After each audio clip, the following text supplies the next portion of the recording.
अस्सलाम वालेकुम। क्या हाल कर लिया आपने?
जी, कितने बच्चे ऐसे हैं जिन्होंने रीसेंट अटेम्प्ट वाले क्वेश्चन को देख लिया था मेरे कहने के बाद? हाथ खड़े करें। 1 2 3 4। रीसेंट अटेम्प्ट कैश फ्लो का। और कौन सा?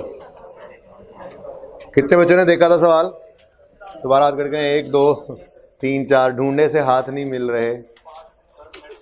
3 4। नेट नहीं चल रहा था। बाकी सारे कमा तो नेट चल जाता है।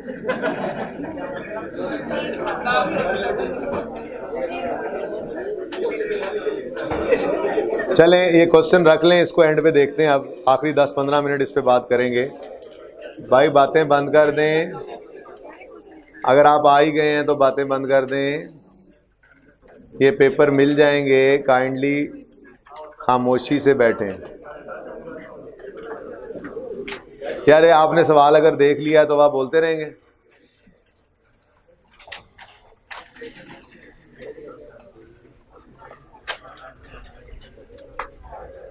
सबसे पहले कोई क्वेश्चन नहीं, सबसे पहले एक छोटा सा कॉन्सेप्ट। एक बच्चे ने सवाल कर लिया था, ये कॉन्सेप्ट मैंने डिस्कस ही कर दिया फिर सारा।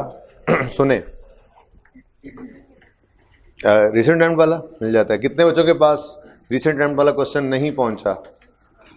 सेकंड रो में 1, सेकंड रो में 3, इधर फीमेल स्टूडेंट्स की सेकंड रो में 1, मेल स्टूडेंट्स की सेकंड रो में 3, और फीमेल स्टूडेंट्स की लास्ट रो में 1 2 इधर मिसिंग है। अब सबके पास हैं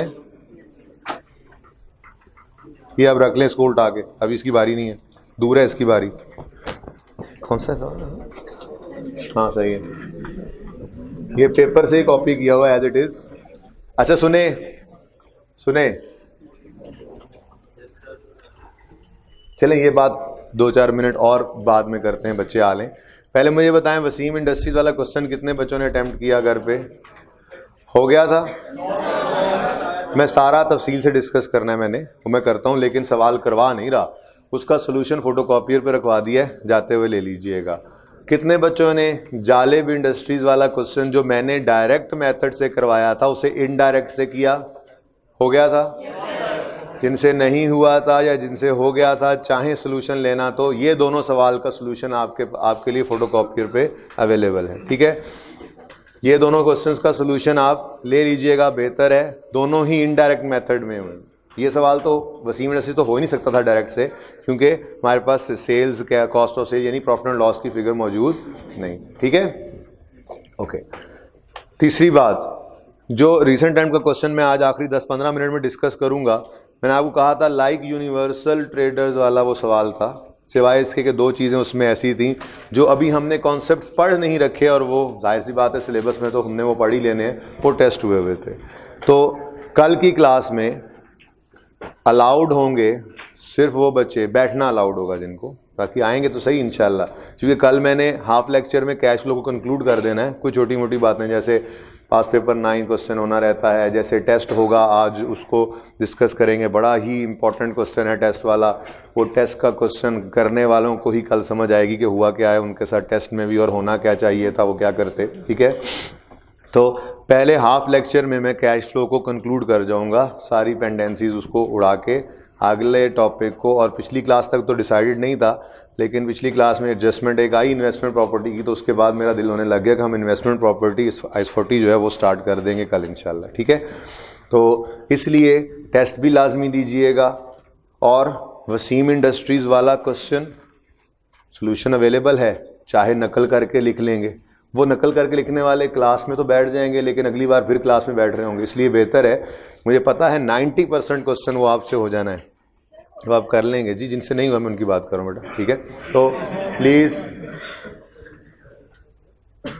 अच्छा, ये क्वेश्चन आप लोगों ने रजिस्टर पे करना है, प्लस संडे ट्रेडर्स वाला क्वेश्चन आपके रजिस्टर पे होना चाहिए, और ये तो नकल करके भी नहीं कर सकते आप। उसकी वजह आई कैप का सोल्यूशन बेशक ले लेंगे, वो अपने तरीके से वो होता है प्लस माइनस ब्रैकेट्स में, और हमने तो अपने तरीके से सवाल करना होता है। तो ये 2 सवाल कल टीए क्लास से पहले चेक करेंगे, और आप बैठिएगा। जो ये सवाल ना करके आए वो अगली सीट्स पे बैठने की कोशिश ना कीजिएगा। फीमेल स्टूडेंट्स को मैं चेक करूंगा, उनको मैं क्लास से बाहर निकाल दूंगा, मैं 1.5 घंटा उनको खड़ा नहीं रख सकता। ठीक है, तो दोबारा नहीं, जिन्होंने वसीम इंडस्ट्रीज कर लिया है दैट इज डन, तो फिर उनके लिए रह जाएगा होमवर्क सिर्फ संडे। बाकी जालिब इंडस्ट्रीज जो डायरेक्ट मेथड से कर लेगा उसका अपना फायदा है, सोल्यूशन मैंने डायरेक्ट से मैंने करवाया था, इनडायरेक्ट मेथड से कर लेगा उसका अपना फायदा। ठीक है, सोल्यूशन मैंने दोनों का रखवा दिया है। क्लियर है ये बात? साथ हो जाओ ना यार, यहां पे मुज़ाकरात करते रहते हो तुम, जल्दी से सीट खाली किया करो। ठीक है बेटा, तो कल के लिए होमवर्क जो ऐसा होमवर्क है कि जब तक वो नहीं होगा मैं क्लास से बाहर तो नहीं निकालूंगा, क्योंकि नया टॉपिक भी कल शुरू हो जाना है, और इम्पॉर्टेंट टॉपिक भी है, नया टॉपिक भी है। किसी ने दूसरी बार पढ़ा या तीसरी बार पढ़ रहा है तो भी उसने पिछली बार शायद ना पढ़ा हो। ठीक है, तो क्लास में 1.5 घंटा खड़े रहेंगे, जब तक वो होमवर्क नहीं होगा तब तक खड़े रहेंगे। टेस्ट जो नहीं देगा 1.5 घंटा खड़े होकर क्लास पढ़ेगा, मैं नहीं अलाउ करूंगा। हो सकता है पूरा हफ्ता मेरा गुस्सा ना उतरे टेस्ट और होमवर्क ना देने वाला। तो टेस्ट लाजमी दीजिएगा, होमवर्क लाजमी करके आइएगा क्लास में। जो होमवर्क ना करें मेहरबानी करके पीछे खड़े हो जाइएगा, खड़े होकर 1.5 घंटा कल भी पढ़िएगा, और कल होमवर्क कर लेंगे तो परसों बैठ जाइएगा, वरना परसों भी क्लास खड़े होकर पढ़िएगा। ठीक है जी, ये बात समझ आ गई सबको? तो क्लास असाइनमेंट नंबर कौन सा था? 8। क्लास असाइनमेंट 8 थी ना कल? 8 में क्वेश्चन होमवर्क वाला क्वेश्चन था। Class assignment 8 homework question Wasim Industries. ठीक है जी, ओके। ये है होमवर्क 1, और होमवर्क 2 है आपका रीसेंट अटेम्प्ट क्वेश्चन। ठीक है जी, संडे ट्रेडर्स। वसीम इंडस्ट्रीज है, इनडायरेक्ट मेथड से करने वाला सवाल है आपका, और संडे ट्रेडर्स इस अटेम्प्ट में जो टेस्ट हुआ है डायरेक्ट मेथड से। ठीक है जी, ओके। चलें, अब क्लास तकरीबन पूरी हो गई है, अब सुन लें कॉन्सेप्ट। मैंने आपको पढ़ाया कि बोनस डिविडेंड भी होता है और कैश डिविडेंड भी होता है। कैश डिविडेंड में कैश बांटा जाता है, उसकी एंट्री होती है डिविडेंड डेबिट, डिविडेंड पेबल, और उसको डिविडेंड डेबिट को हम शो करते हैं रिटेन्ड अर्निंग्स में माइनस करके। ठीक है, फिर हमने बात की कि अगर बोनस इशू हो, ठीक है, ये यहाँ से लाइन लाने की बहुत ज़रूरत नहीं है, मेरे ख्याल से यहाँ से भी लाइन लाई जा सकती है। बोनस शेयर्स की एंट्री आपको स्टार्ट में क्या सिखाई थी मैंने, याद हो तो? जो मैंने दूसरे तीसरे दिन जाकर बदली थी। स्टार्ट में क्या सिखाया था आपको? Dividend debit share capital credit. ठीक है, मैंने आपको कहा था जी कि डिविडेंड डेबिट डिविडेंड पेबल की बजाय शेयर कैपिटल क्रेडिट कर देना। कैश नहीं बांट रहे होते, हम शेयर्स बांट रहे होते हैं, तो शेयर्स बढ़ जाते हैं। ठीक है, फिर मैंने कहा था डिविडेंड को कहाँ डेबिट कर दिया करो, और ये एंट्री हमने इस तरह से सीख कर याद कर ली थी। याद करने के बाद फिर 2-3 दिन बाद जब ये एंट्री अच्छे तरीके से याद हो गई तो हमने एक और बात बीच में ऐड की। वो क्या? पहले शेयर प्रीमियम को यूज किया करेंगे और फिर बच जाएं तो रिटेन्ड अर्निंग्स। ना तो ये कोई मस्ट ट्रीटमेंट है लॉ में, ना ही शेयर प्रीमियम मस्ट ट्रीटमेंट है लॉ में। लॉ हमें इजाजत देता है कि बोनस शेयर्स को रिटेन्ड अर्निंग्स से या चाहो तो शेयर प्रीमियम से भी इशू कर सकते हो। ठीक है, तो इसका मतलब ट्रीटमेंट्स दोनों ही सही हैं। ठीक है, पहला ट्रीटमेंट जो आपको पुराना पढ़ाया था, मैं मिसाल के तौर पे कहता हूं जी, हमने 200 रुपए के शेयर्स बोनस इशू किए, तो पुराना treatment retained earnings debit, share capital credit. This is acceptable journal entry, this is acceptable journal entry. But preferred journal entry क्या है? आप 200 के शेयर्स जो मुफ्त में बांट रहे हैं उसके लिए पहले शेयर प्रीमियम यूज करें। मैंने मिसाल में सारा डाटा लिया। मिसाल के तौर पे हमारे पास 300 रुपए का शेयर प्रीमियम पड़ा था, तो 200 का 200 share premium debit, share capital credit. लेकिन कभी ऐसा भी हो सकता है कि शेयर प्रीमियम कम पड़ जाए। मिसाल के तौर पे हमारे पास 150 का शेयर प्रीमियम पड़ा था सिर्फ, और हमने 200 रुपए के बोनस शेयर्स इशू किए, तो एंट्री बनी शेयर प्रीमियम से 150 डेबिट, बाकी बैलेंस रिटेन्ड अर्निंग्स में डेबिट और शेयर कैपिटल 200 से क्रेडिट। ये बात हो चुकी है हमारी। ठीक है, प्रेफर्ड कहा मैंने आपको, ये नहीं कहा कि this is not allowed and this is allowed, this is acceptable, this is preferred. क्योंकि लॉ ने मे का लफ्ज इस्तेमाल किया है कि आप बोनस शेयर्स को शेयर प्रीमियम से भी इशू कर सकते हो, यू मे इशू। असल में बच्चे ने सवाल किया, इत्तेफाक से FAR 2 की क्लास में सुबह ये बात हुई थी, तो बाकियों को भी बता दिया ये। ठीक है, तो बहरहाल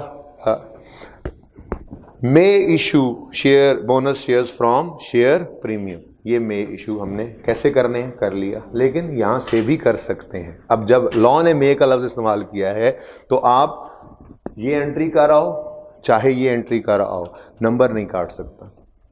ठीक है, FAR 1 के अंदर उसने ये एंट्री यूज करनी शुरू की हुई है, FAR 2 के अंदर अभी तक उसके क्वेश्चन बैंक के इस दफा के सोल्यूशन में भी यही एंट्री थी बोनस शेयर्स की, कोई फर्क नहीं पड़ता। ICAP के बहरहाल दोनों सोल्यूशन मौजूद हैं, पर FAR 1 के अंदर ये सोल्यूशन है। बट ये तो बात है अगर सवाल चुप हो, अगर सवाल खुद कह दे कि शेयर प्रीमियम को यूज करो बोनस इशू के लिए, तो फिर ये अलाउड है ही नहीं, सवाल की बात फिर माननी पड़ेगी ना। ठीक है, फिर ये वाली एंट्री करना लाजमी हो जाती है। ठीक है, तो असल में ना ये एक देखो सारी चीजें जरूरी नहीं होती लॉ के अंदर लिखी हुई है जी, बात लॉ में लिखी हुई दिखाएं जी, वरना हमने शेयर कैपिटल को ये बोनस शेयर्स को शेयर प्रीमियम से हमने करना ही नहीं है इशू, लिखा हुआ दिखाएं। तो मे का लफ्ज लिखा हुआ, लेकिन कोई एक्सप्रेस बात कंपनी लॉ ने नहीं की बोनस इशू के बारे में। हाँ, कुछ एक तो मैं कह दिया कर सकते हो, शेयर प्रीमियम को कुछ चीज़ों के लिए यूज़ कर सकते हो, जिनमें एक यूज़ उसने बोनस इशू भी कहा हुआ है। बेसिकली ना ये कॉर्पोरेट प्रैक्टिसेस भी कोई चीज़ होती हैं। कॉर्पोरेट प्रैक्टिस क्या है? लोग कहते हैं कि देखें जी रिटेन्ड अर्निंग्स, एक्यूमुलेटेड प्रॉफिट्स, इसके तो कई और भी यूजेस हैं। आप इसको कैश डिविडेंड के तौर पे बांटें, जनरल रिजर्व में ट्रांसफ़र करें, और बहुत से यूजेस हैं रिटेन्ड अर्निंग्स के, लेकिन शेयर प्रीमियम का तो और कोई यूज़ है नहीं। तो जब ये मुफ्त वाले शेयर्स बांटने हैं तो उससे रिटेन्ड अर्निंग्स को कम करने के बजाय बेहतर नहीं है कि हम शेयर प्रीमियम को कम कर लें। ठीक है, तो कॉर्पोरेट प्रैक्टिस एक है कि अगर बोनस शेयर्स इशू करें और शेयर प्रीमियम पड़ा हो तो कहते हैं जी पहले शेयर प्रीमियम को यूज़ कर लो, अगर सारे वहीं से भुगत जाएं तो अच्छी बात है, नहीं तो फिर कोई मसला नहीं है, कुछ बाकी रिटेन्ड अर्निंग से भी आप इशू कर सकते हैं। ठीक है जी, ओके। नेक्स्ट एक चीज़, ये बात समझ आ गई? ये क्या था जी? Bonus shares. ये क्या था जी? Bonus shares. ये बोनस लिखा हुआ है, आप सर्फ एक्सेल ना समझ लेना, ये बोनस है। ठीक है, संडे गुजरा है अभी तो bonus shares, preferred treatment, allowed, acceptable treatment. ठीक है जी, अगली बात, एक चीज होती है issue cost. Issue cost, issue cost मतलब शेयर्स इशू करना, ये कोई खाला जी का घर नहीं होता, ढेर सारी इसके अंदर लीगल रिक्वायरमेंट्स होती हैं जिनका आपको पता ही नहीं होता। तो फिर वकील साहिबान आजकल तो मसरूफ है काफी, वकीलों को हायर करना पड़ता है, वो वकील आपकी लीगल रिक्वायरमेंट्स पूरी करते हैं। ठीक है, अब वकील आपने शेयर्स इशू किए, वकील हायर किया, उसको 50 रुपए दिए। ठीक है, एक खर्चा है, एक खर्चा है, बोलो एंट्री है, एक्सपेंस डेबिट, कैश क्रेडिट, ठीक है, 50 से एक्सपेंस डेबिट, कैश क्रेडिट 50 से डन। अगली बात, अकाउंटेंट्स कहते हैं ये कॉस्ट क्यों पड़ी, शेयर्स इशू किए, इक्विटी बढ़ाई। अब इक्विटी शेयर्स इशू करने की कॉस्ट जो है उसको मुनासिब नहीं है कि प्रॉफिट एंड लॉस में शो करो, ये कॉस्ट है टू इशू इक्विटी, टू बढ़ा इक्विटी, तो इस कॉस्ट को भी इक्विटी में ही चार्ज कर दो। तो इक्विटी में चार्ज करने का मतलब क्या, इक्विटी में तो हमारे पास प्रॉफिट नहीं पड़ा, क्या पड़ा हुआ है, रिटेन्ड अर्निंग्स। बात समझे हो, रिटेन्ड अर्निंग्स, ये बात समझ आइए। पहले इशू कॉस्ट तो समझे ना, पहले इशू कॉस्ट को तो समझें। इशुएंस ऑफ शेयर्स पर कुछ कॉस्ट इनकर करनी पड़ी, ये इशुएंस ऑफ शेयर्स पे जो कॉस्ट इनकर की, आगे आ जाओ भाई, इशुएंस ऑफ शेयर्स पे जो कॉस्ट इनकर की इसको हम कहते हैं issuance cost. Issuance cost normal entry जो हमें पता है वो क्या है, कोई भी कॉस्ट है एक्सपेंस की एंट्री होती है, एक्सपेंस डेबिट कैश क्रेडिट। लेकिन अकाउंटेंट्स ने क्या कहा, भाई ये एक्सपेंस किस लिए इनकर हुआ, इक्विटी को बढ़ाने के लिए, इशुएंस ऑफ इक्विटी पे, तो इस एक्सपेंस को चार्ज भी कहां कर दो, इक्विटी में। तो इक्विटी में क्या पड़ा है, प्रॉफिट एंड लॉस तो नहीं पड़ा, वहां पे तो अर्निंग्स पड़ी हैं, रिटेन्ड अर्निंग्स। तो एक्सपेंस का बढ़ना प्रॉफिट को कम ही करता है ना, तो एक्सपेंस का बढ़ना, वो एक्सपेंस डेबिट की बजाय रिटेन्ड अर्निंग्स को डेबिट कर दोगे तो क्या हो रहा है, अर्निंग्स कम हो रही है, काम तो वही हो गया है। लेकिन इशू कॉस्ट की एंट्री क्या होती है, इशू कॉस्ट की एंट्री होती है retained earnings debit cash credit. भाई समझ आई बात। अच्छा, अगेन ये तो है एंट्री जो हमें समझनी चाहिए, ये तो है एंट्री जो हमें समझनी चाहिए थी। अब अगेन वही सिचुएशन है, ये भी उन्हीं allowed payment, allowed treatments of premium में से है जो लॉ ने कुछ इजाजत दी है ना, कि शेयर प्रीमियम को आप इन कामों के लिए यूज कर सकते हो। FAR 1 और FAR 2 के लेवल तक भी यही दो चीजें हैं जो आपके सामने टेस्ट हो रही हैं। इसके अलावा कोई चीज जो टेस्ट होनी है वो फिर FAR 2 के बाद होगी फाइनल में जाके। तो ये दोनों बातें ही फिर सुन लेते हैं हम, ठीक है। शेयर प्रीमियम को यूज कर लो, लॉ कहता है इजाजत है for issuance of bonus shares और फॉर इशू कॉस्ट ऑल्सो। तो उसका मतलब फिर वही कहानी आ गई सामने। अब एंट्री ये समझ आ गई है, तो ये तो वैसे ही है जैसे डिविडेंड की एंट्री समझ आ गई थी, तो हमने दोनों ट्रीटमेंट्स देख लिए थे। अब एंट्री तो वैसे ही है, retained earnings debit cash credit, retained earnings debit. लेकिन लॉ अलाउ करता है और हम भी कॉर्पोरेट प्रैक्टिस को बेहतर यही समझेंगे, शेयर प्रीमियम ने होरते किधरे जाना नहीं, चलो ऐसे काम करिए, ठीक है। तो वो क्या कर लिया हमने कहा जी कैश 50 का पे हुआ है, कैश 50 का पे हुआ है। इसमें मिसाल के तौर पे अगर 50 का ही प्रीमियम पड़ा होता कोई मसला नहीं, 100 का पड़ा होता कोई मसला नहीं, सारा ही वहीं से हो जाता। लेकिन मैंने तो मैक्सिमम वाली बात की ना कि ताकि सारा कॉन्सेप्ट सामने आ जाए। 50 का कैश था जो वकील को दिए पैसे, ये इशू कॉस्ट क्या है, वकील को पैसे दिए, ठीक है, कैश क्रेडिट। अब शेयर प्रीमियम को यूज करना है, पड़े ही 30 हैं, शेयर प्रीमियम 30 से डेबिट, बाकी कहां फेंक दोगे, retain. This is preferred treatment, this is also allowed, ठीक है। तो अगर कोई ये भूल जाए और ये एंट्री कर दे तो ये समझ आ गई है। एंट्री को समझना ऐसे ही है, एक्सपेंस डेबिट कैश क्रेडिट करके फिर एक्सपेंस को काट देना है और साथ लिखनी है वजह कि शेयर्स इशू करने पर कॉस्ट आई तो इक्विटी में ही इसको ऐड कर दें। नोट कीजिए जल्दी से, हैं बस यही दो शेयर प्रीमियम में डेबिट हो सकते हैं। अभी समझ आई है, जल्दी से नोट कर लो। ये 6 वाले 7 होके बैठा करें, तुम लोग 6 बैठे हो, 7वां किधर, जिधर भी है तो उधर हो जाओ ना, जगह भी वो आएगा फिर सारे निकलोगे क्या। चलो चलो चलो चलो शाबाश, ये तुम बड़े खुश हो रहे थे कॉर्नर प्लॉट खलील को हटा के, चलो तुम्हारे से भी छीन गया कॉर्नर। चलो चलो चलो जगह खाली करो, जगह खाली करो, 7 हो जाओ बेटा, 7 हो जाओ, शाबाश। इसको कहो थोड़ा 7 हो जाए, हाँ हो जाए, उधर ही ऐसे ना करो, थोड़ा 7 हो। देखा, दुनिया ऐसे ही है बेटा, आज किसी की कल किसी की। कॉर्नर प्लॉट में खुश हो रहे थे, गया।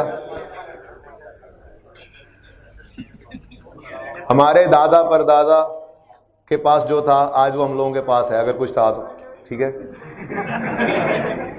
कल को हमने मर जाना है तो ये वारसों का माल है, ठीक है। तो दुनिया किसी की नहीं है, बस ये हम तो किराएदार है बेटा, आए हैं बस। आप किराए के मकानों में रहते हो, कमरों में रहते हो, कभी ऐसा किया आपने कि चलो यार ये मेरा मालिक मकान का कमरा जो है मैं इसको साफ सुथरा रखूँ, आप तो उल्टा उसको सही टिका के बजाते हो, कोई केयर नहीं करते हो आप, ठीक है। तो किराए के कोई बंदा देखा हो आपने स्टेशन पे घर डाल रहा हो, पूछो भाई क्या कर रहे हो, भाई बस कराची जाना है, ट्रेन के इंतजार में घर डाल रहा हूँ, तो गड्ढा पागल है। हाँ हाँ, ये ट्रेन ने कराची के लिए आना है, थोड़ी देर के लिए रुके हो तुम, घर डालने लग गए यहाँ पे, चलो अल्लाह अल्लाह करो, इंतजार करो ट्रेन का, तो साथ होके बैठा करो, कॉर्नर प्लॉट पे मत लड़ा करो, आने वाले को जगह कोने पे देना।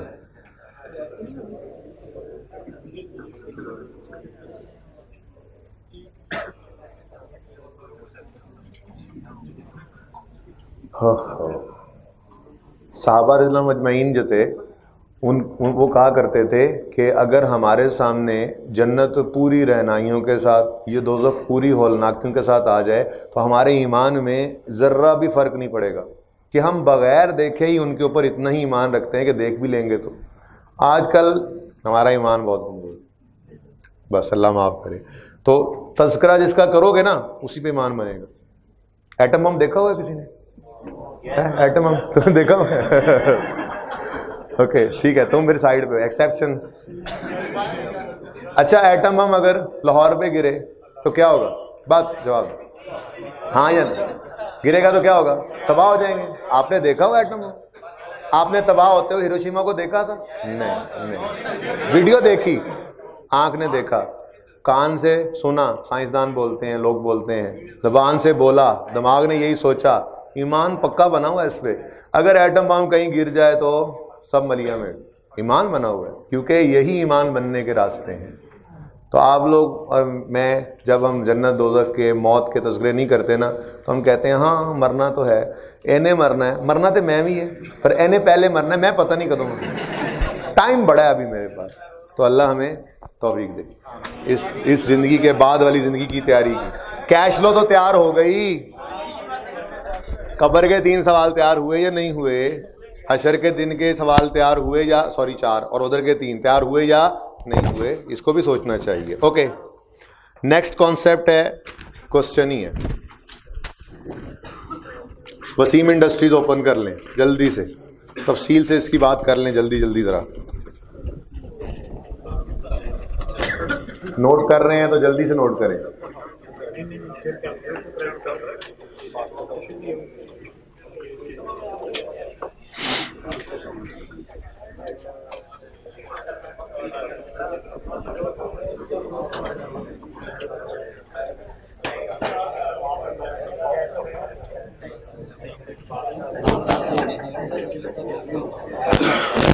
Okay, Wasim Industries. अच्छा, कल वाले हैंडआउट में मैंने ऐड करवा दिया था ना यूजिंग डायरेक्ट, ऊपर रिक्वायरमेंट में, होमवर्क के अंदर। प्लीज बातें मान यार, आज तुम्हें को मसला लग रहा है। होमवर्क में क्वेश्चन 1 लिखा हुआ है वसीम के साथ, क्वेश्चन लिखा हुआ है सिर्फ, ऐसे ही है, क्वेश्चन के साथ 2 कर दें, और होमवर्क के सामने जो जगह खाली है उधर लिखें क्वेश्चन नंबर 1, और वो रिक्वायरमेंट लिखें जो मैंने ज़बानी बोली थी। लिखें क्वेश्चन 1 लिखें होमवर्क में, जो करना था आपने, जो नहीं किया। Solve above class question, JIL bracket में लिख लेना, सॉल्व अबव लिखो ना। क्वेश्चन 1, होमवर्क का क्वेश्चन 1 क्या था? होमवर्क का क्वेश्चन 1, ये होमवर्क का क्वेश्चन 2 है वसीम। होमवर्क का क्वेश्चन 1 क्या था? Solve above class question, JIL bracket में लिख लो, using indirect method. Using indirect method, direct से हमने किया था भाई, ठीक है। ये कितने बच्चों ने किया था? ये इसलिए लिखवा दिया कि बाकियों को शायद पता नहीं लगा इस बात का, है ना, तो इसलिए लिख लें ताकि ये होमवर्क का हिस्सा बन जाए। ओके, इसका डायरेक्ट मेथड का सोल्यूशन मौजूद है फोटोकॉपियर पे, ठीक है। वसीम इंडस्ट्रीज का भी सोल्यूशन मौजूद है, मैं सारा तफसील से डिस्कस करूंगा। सोल्यूशन को देखे बगैर घर पे दोबारा कर लीजिएगा, हो जाएगा, लेकिन सोल्यूशन लेते जाइएगा, उसको चेक कर लीजिएगा। 1-2 गलतियां निकल आया करती हैं, 20 में से 16-17 नंबर बड़े होते हैं। Following statement of final position relate to Wasim Industries using the for the year ended 31 December 15 and 14। Requirement पढ़ लें जरा।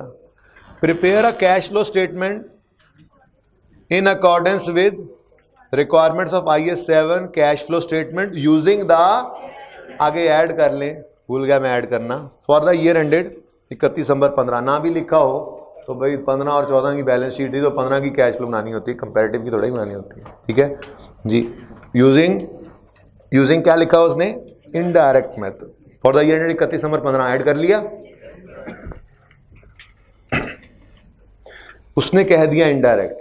वैसे जरा मैं और आप मिलके सोचें, क्या ये डायरेक्ट मेथड से हो सकता था?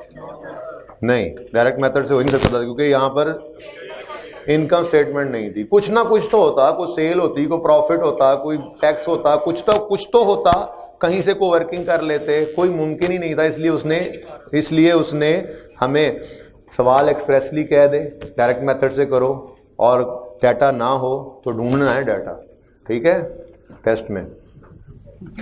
Okay, following in statement of financial position relates to Wasim Industries limited for the year ended 31 December 15 and 14 जी। नॉन करंट एसेट्स में प्रॉपर्टी प्लांट इक्विपमेंट है, कैपिटल वर्क इन प्रोग्रेस है, कल वाला हैंड आउट है सबके सामने, कैपिटल वर्क इन प्रोग्रेस है, लॉन्ग टर्म इन्वेस्टमेंट्स हैं, लॉन्ग टर्म डिपॉजिट्स। ये चारों चीजें मुख्तलिफ सवालों में हमने अलग अलग देखी थी, आज चारों इकट्ठी होगी। तो ये सवाल इसलिए भी अच्छा है कि इसमें सब कुछ ही अवेलेबल है, ठीक है। पीपीई तो हर सवाल में होता था, कभी उसके साथ CWIP आ जाता था, कभी लॉन्ग टर्म डिपॉजिट आ जाता था, कभी उसके अंदर ये लॉन्ग टर्म इन्वेस्टमेंट, ये सब के सब हमने देखे हैं पिछले 5 से 7 दिन के अंदर मुख्तलिफ सवालों के अंदर, ठीक है। ये सब के सब का लेजर बनेगा। बोलो मेथड कौन सा है? इनडायरेक्ट, PBT से स्टार्ट है, adjustments, non cash adjustments, working capital, less, ठीक है जी। एक चीज ऐड की थी हमने, वारंटी पेड, आज एक चीज और ऐड करेंगे इंशाल्लाह, एहतियातन, ठीक है, sorry gratuity paid, warranty add करना है। ओके, करंट एसेट्स में स्टॉक इन ट्रेड कहां आएगा? एडजस्टमेंट्स फॉर नॉन कैश में। उसके बाद वर्क, ये एडजस्टमेंट वर्किंग कैपिटल में। उसके बाद एडवांसेस, प्रीपेमेंट्स एंड अदर रिसीवेबल्स, वैसे तो यहीं पे आना है, पर एडजस्टमेंट इसके साथ अटैच हुई तो एडजस्टमेंट को करने के बाद यहां पे लेकर आएंगे। नेक्स्ट है cash and bank, cash and cash equivalent में। Share capital, share premium, retained earnings, इसके लेजर्स बनेंगे।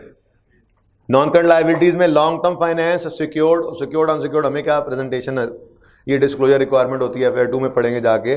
बैलेंस शीट में गिवन है, लॉन्ग टर्म लोन है, हमारे मतलब की बात है बस, लॉन्ग टर्म लोन। और आगे नॉन करंट लायबिलिटीज के आगे छोड़ दो फिलहाल ग्रेचुटी, नॉन करंट लायबिलिटीज से आगे करंट लायबिलिटी में लिखा हुआ current portion of long term loan. क्या किया था? तो वहीं पे पकड़ो उसको, 94 को गोल दायरा लगाओ और नीचे 25 को गोल दायरा लगाओ और एक लकीर के जरिए इनको मिला दो,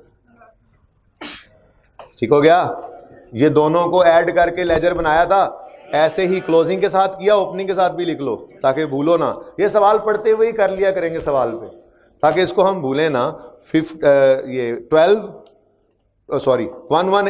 और 22 को भी मिला दो, 118 और 22 को भी मिला दो, ठीक है। गोलदारा लगाओ 118 पे और 22 पे भी, और इनको ऐड कर लो, ओपनिंग क्लोजिंग दोनों में, ठीक है। अच्छा, अब वापस आए नॉन करंट लायबिलिटी में डेफर्ड लायबिलिटी लिखा हुआ है, ग्रेचुटी, अनफंडेड। और मैंने आपको कहा था फंडेड अनफंडेड का आपसे कोई लेना देना नहीं है, ग्रेचुटी है तो है। और ये बात मैंने आपको कर दी थी कि इसको नॉन करंट क्यों कहते हैं। ये बात किसी ने शायद सवाल किया था आपकी क्लास में, नॉन करंट क्यों कहते हैं इसको। हमें नहीं पता कि ये मेरे पास पूरी एम्प्लॉयज़ की एक पॉपुलेशन है, हो सकता है ये कल ही छोड़ जाए नौकरी, हो सकता है ये 1 महीने बाद छोड़े, हो सकता है वो 6 साल बाद छोड़े, हो सकता है वो 20 साल बाद भी यहीं बैठा हो। बात समझ रहे हैं? तो हमें नहीं पता कितने एम्प्लॉयज़ किस वक्त छोड़ के चले जाएं। तो ग्रेचुटी पेएबल में कंफर्म नहीं है कि कितनी करंट होगी कितनी नॉन करंट। तो ऐसी कोई भी चीज हो तो अकाउंटेंट्स कहते हैं जब क्लियर नहीं है तो नॉन करंट का भी तो बीच में हिस्सा है ही ना, सारे को ही नॉन करंट में फेंक दो। FR2 में जाके आप पढ़ेंगे IS 12 डेफर्ड टैक्स, एसेट भी बनेगा लायबिलिटी भी बनेगी, उसमें भी यही बात दोबारा होगी आपके सामने कि उसमें क्लियर नहीं होता कितना करंट एडजस्ट होना है कितना नॉन करंट, तो उस सारे को भी अकाउंटेंट्स कहते हैं नॉन करंट ही रखो।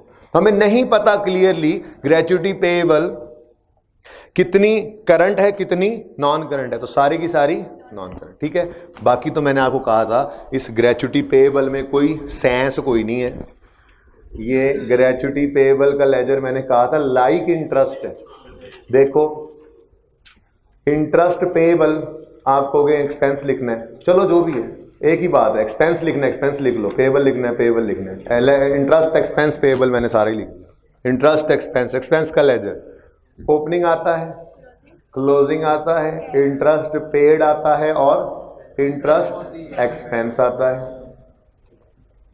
मैंने कहा था बिल्कुल वैसा ही है, यहां पर ओपनिंग क्लोजिंग गिवन होते हैं, ठीक है।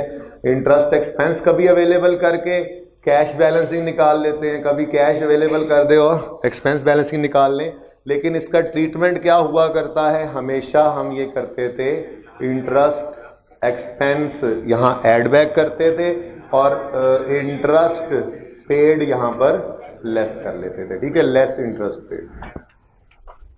ठीक हो गया। मैंने कहा था इसमें भी कोई फर्क नहीं, बस थोड़ा सा आइडिया हो गया ना ग्रेच्युटी क्या होती है, बस इतना ही आपके लिए जरूरी था। आपके लेवल पे मुश्किल है ग्रेच्युटी और वारंटी को टेस्ट कर जाए, लेकिन मैंने एहतियातन आपको ग्रेच्युटी समझाया। आज एक और ऐड कर रहा हूं, कर दोनों को इकट्ठा नहीं ऐड किया था, आज एक और ऐड कर लेते हैं, है बिल्कुल सेम, ठीक है। क्या हमने देखा था, ग्रेच्युटी पेएबल का लेजर, ठीक है जी,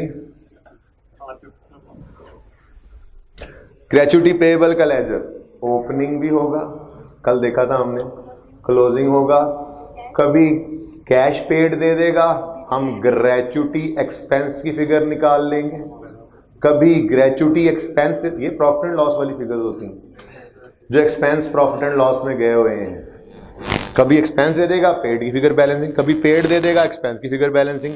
मकसद क्या है, ट्रीटमेंट बिल्कुल सेम है, मैंने साथ ही रखा है इसको। क्या मतलब, जो ग्रेच्युटी एक्सपेंस होगा उसे हम करेंगे ऐड बैक, और जो ग्रेच्युटी पेड होगा उसे क्या कर देंगे, लेस। कोई फर्क आया, ठीक है। ऐसे ही एक चीज होती है वारंटी भी, इसकी बात भी अभी कर लें। वारंटी, मोबाइल बेचते हो आप लोग, आप अगर मोबाइल बेचने वाली कंपनी हो तो आपको ये पता है कि हमने उनको 1 साल की वारंटी दी हुई है। अब उसमें से कुछ लोग 1 साल के अंदर अंदर आ सकते हैं वारंटी क्लेम करने। अब अंदाजे की बेस पे आज आपने एक्सपेंस बुक करना है, इसको प्रोविजन फॉर वारंटी भी कहते हैं, जैसे प्रोविजन फॉर ग्रेच्युटी कहते हैं, इसको प्रोविजन फॉर, अंदाजे की बेस है ना। आपने 100 मोबाइल बेचे हैं, साथ वाले दुकानदार से पूछा किन्ने को आ जाते, उन्होंने कहा 20 को आ जाते, हो सकता है 15 आए, हो सकता है 25 आ जाए, कंफर्म तो नहीं है ना। लेकिन इस साल की सेल है तो इस साल में एक्सपेंस रिकॉर्ड करना है मैचिंग कॉन्सेप्ट के लिए, तो आपने एंट्री पास की होगी, warranty expense debit warranty payable, है ये अंदाजा। जैसे tax expense debit tax payable credit, जैसे gratuity expense debit gratuity payable credit, सब अंदाजे हैं, एस्टिमेट की बेस पे प्रॉफिट लॉस बन रहा होता है, काफी एस्टिमेट्स होते हैं उसमें। तो ऐसे ही ये भी एक एस्टिमेट होगा, वारंटी पेएबल का लेजर बनेगा, ओपनिंग क्लोजिंग, वारंटी एक्सपेंस, बस नाम बदल रहा है, देखो वारंटी एक्सपेंस, वो जो प्रॉफिट एंड लॉस में जाना है, ठीक है। कभी ये एक्सपेंस की फिगर दे देगा, वारंटी पेड निकाल लो गया, कभी पेड की फिगर देगा, वारंटी एक्सपेंस। कोई फर्क आया अभी तक, इधर ट्रीटमेंट में कोई फर्क नहीं है। यहां पर वारंटी एक्सपेंस आप ऐड बैक कर दोगे और यहां पे वारंटी पेड। तो किसी एक सवाल में, बल्कि हमने ये सवाल किया था अपना, वो तो डायरेक्ट मेथड से किया, आखिरी इनडायरेक्ट वाला सवाल, चलें उसको छोड़ें।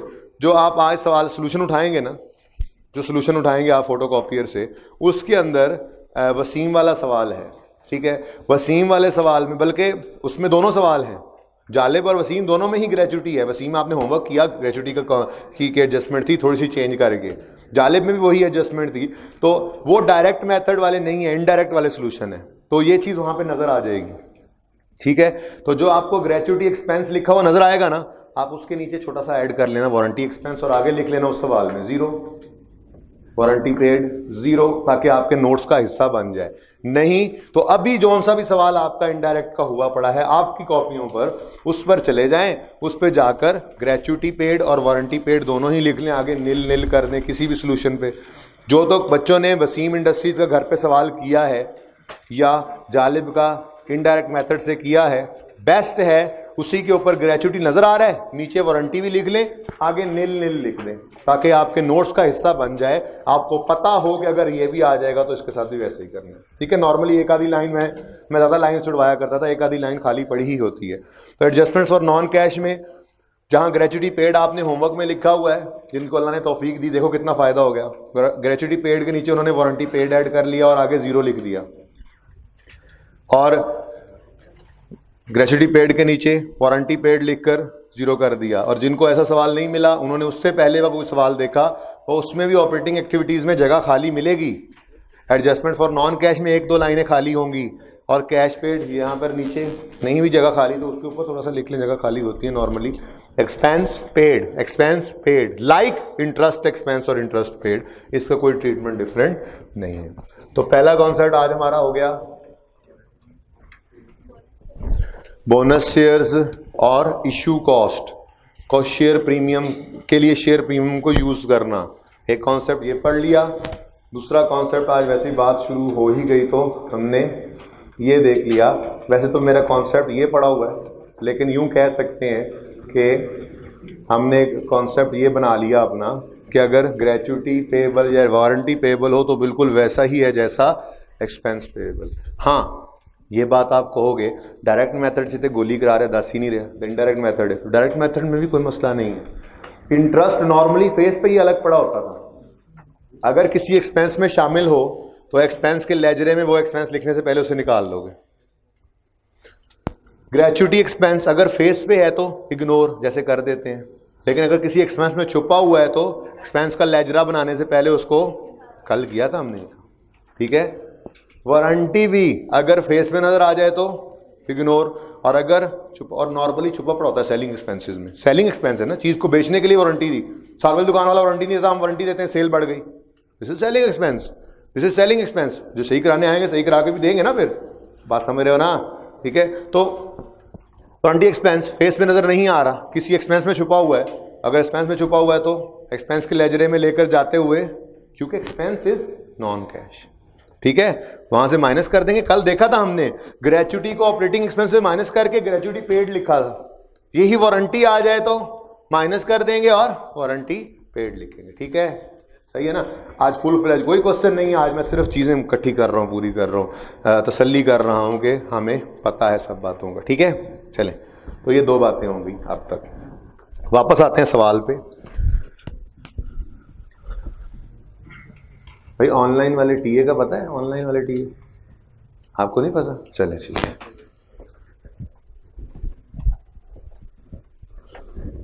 चलें चलें चलें। आप सवाल को पढ़ रहे थे, पढ़ते रहे, मैं जरा साथ साथ मोबाइल के साथ भी खेलता रहूंगा। क्या ख्याल है? सही है, जबरदस्त यार, जबरदस्त। ओके, हम कहाँ पहुंचे थे? ग्रेचुटी भी गए थे, तो कहानी जो है ना जरा गड़बड़ हो गई, असल में बात और तरफ निकल गई। तो वापस आ जाएं।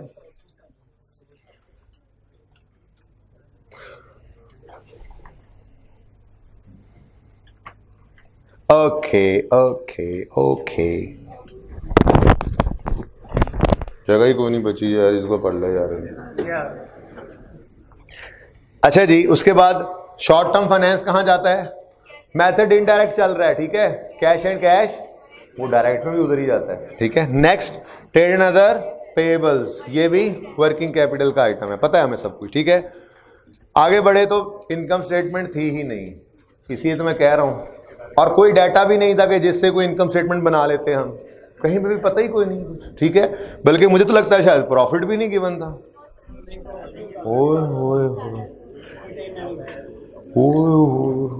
रिटेन्ड अर्निंग में कौन सा प्रॉफिट निकलना था? पैट यहां पे लिख लेना था। टैक्स एक्सपेंस कहां से निकलना था? टैक्स एक्सपेंस क्वेश्चन में गिवन था, उससे ऐड बैक, ये काम किया हुआ था, ठीक है। तो कोई नई चीज नहीं थी सवाल के अंदर, सवाल में सिर्फ कंप्लीटनेस इंश्योर की गई थी कि ज्यादा से ज्यादा चीजें यहां पर टेस्ट हो रही हैं या नहीं, ठीक है। तो आईकेएप के क्वेश्चन बैंक का क्वेश्चन है ये, मेरा सवाल नहीं है, और बड़ा ही फुल फ्लैज सा क्वेश्चन है, अच्छा सवाल। एडजस्टमेंट पढ़ना शुरू करते हैं।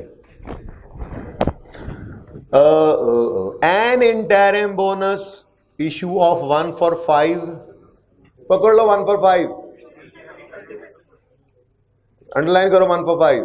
भाई साहब ये कॉन्सेप्ट लिखें, कॉन्सेप्ट नंबर 1, कॉन्सेप्ट डिस्कस्ड। ये मुझे आज की फाइल के अंदर मेरा लैपटॉप लेके साथ साथ लिखना शुरू करें। लेक्चर नंबर 9 है ना आज हमारा, ये 8 का हैंड आउट है आपके पास, लेक्चर 9 जल्दी से लेके आए लैपटॉप, जल्दी से ले आए। कॉन्सेप्ट 1 वो हेडिंग दे ले, कॉन्सेप्ट 2 ये हेडिंग मैं बताता हूँ फिर आपको, हेडिंग तो देना जरा जल्दी से, ताकि ये इस क्लास के बाद रखवाने हैं यहाँ, बच्चे अब नाराज हो रहे हैं। ये इस तक के सारे लेक्चर नोट्स फोटो कॉपियर पे अवेलेबल होंगे, जिसको चाहिए हो, मिस हुए हो। बेटर आपका अपना लेक्चर नोट ही है जो आपको क्लास में साथ साथ देता था, उसकी वजह उस पर आपने चीज़ें लिखी होती हैं, पर आप लोग संभालते नहीं हैं, मिसप्लेस कर देते हैं। इसलिए ये बंच इकट्ठा खरीदें। इकट्ठा करता इसीलिए रहा ताकि खरीदते हुए तकलीफ पहुंचे थोड़ी सी, और फिर एक फाइल बना लें जिसमें वो बंच लगा दें और ऑनवर्ड्स हर हैंड आउट को उसी फाइल में लगाना शुरू कर दें, ताकि आपका असली हैंड आउट आपके पास सेव रहे। और ये बंच ले लेंगे जिसके लिए जिसको जितनी कमी हो वो वहाँ से कॉपी करवा लेगा। बेटर तो यही है कि आप पूरा बंच ही खरीद के रख लीजिएगा और उस फाइल के अंदर ऐड करते रहें, क्योंकि आपसे मिसप्लेस हुए होते हैं, कोई लेक्चर मिस है, कभी हैंड आउट मिस है, आप ऐसे लपेट लपेट के रखते रहते हैं किताब के अंदर। जब ज़्यादा इकट्ठे होते हैं तो उनको निकाल के वो बिस्तर के साथ रख देते हैं, चलो इन्होंने कल इकट्ठा करांगा, और फिर and so on, and lecture का एंड, टॉपिक का एंड, फिर क्लासेस का एंड, पेपर का एंड, और पता लगता है कि तो अब तक वाले हैंडआउट्स अगर सबके पास हैं, फाइल बनी हुई है, that is awesome, that is ideal.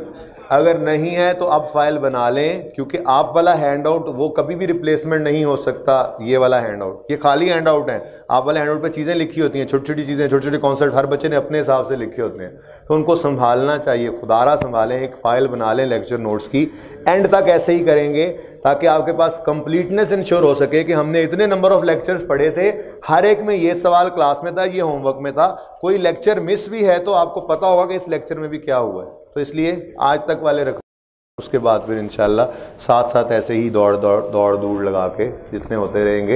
And पे जाते हुए भी इंशाल्लाह सारे लेक्चर नोट्स दे के भेज दूंगा। Okay, and interim bonus issue of 1 for 5 को अंडरलाइन कर लें, देखते ही इसको इसका सर कलम कर दिया करो। आपने 1 for 5, 2 for 5, 2 for 3, हमने इसको माफ ही नहीं करना, हमें तो बस एक ही पता है 1 / 5 × 100 इज इक्वल टू, लिखो इस पे, लिख लो 20%। ये तुमने 1 / 5 × 100 करके नहीं किया, डायरेक्टली 20 लिख दिया, इतने तुम टार्जन। ओके जी, an interim bonus of 1 for 5 ordinary shares were made during the year out of share premium। ये उसने खुद कह दिया, out of share premium, underline कर लो, out of share premium. Preferred journal entry करोगे या एक्सेप्टेबल? क्यों आज क्यों नहीं? उस्ताद ने क्लास में कहा था अगर ये करनी हो एंट्री और ये भी कर दोगे तो नंबर मिलेंगे। उस्ताद के ऊपर जिम्मा ना डालना, उस्ताद ने ये भी कहा था, साथ ही जो भूल रहे थे आप, अगर सवाल खुद कह दे शेयर प्रीमियम यूज करो तो फिर ऑप्शन नहीं बचा, फिर आपको यही वाली एंट्री करना पड़ेगी। ठीक है, तो आपने एंट्री लिख ली होगी, मुझे पता है आपने यहीं पर एंट्री लिख ली होगी, यहीं पर ही ऊपर जगह खाली है, आपने लिखा होगा share premium debit, share capital credit. बहुत तेज हैं आप लोग, हैंड आउट पे आपने फौरन लिख लिया होगा। यही तो कह रहा हूँ कि आपको वो हैंड आउट का क्या फ़ायदा, यहाँ पे तो आप एक एक लफ्ज़ पे रुक रुक के चीज़ें लिख रहे होते हैं, लेकिन उसका एक फ़ायदा हो सकता है, वो हैंड आउट सामने हो, कोई क्वेश्चन हो, उससे फ्रेश क्वेश्चन करेंगे आप, कि पेपर की तरह से उस पर लिखा हुआ कुछ नहीं मिलेगा, एक फ़ायदा हो भी सकता है। There is a utility for everything. The company also, चलो यार पढ़ लो, the company also approved final cash dividend of 10 2014 का 8।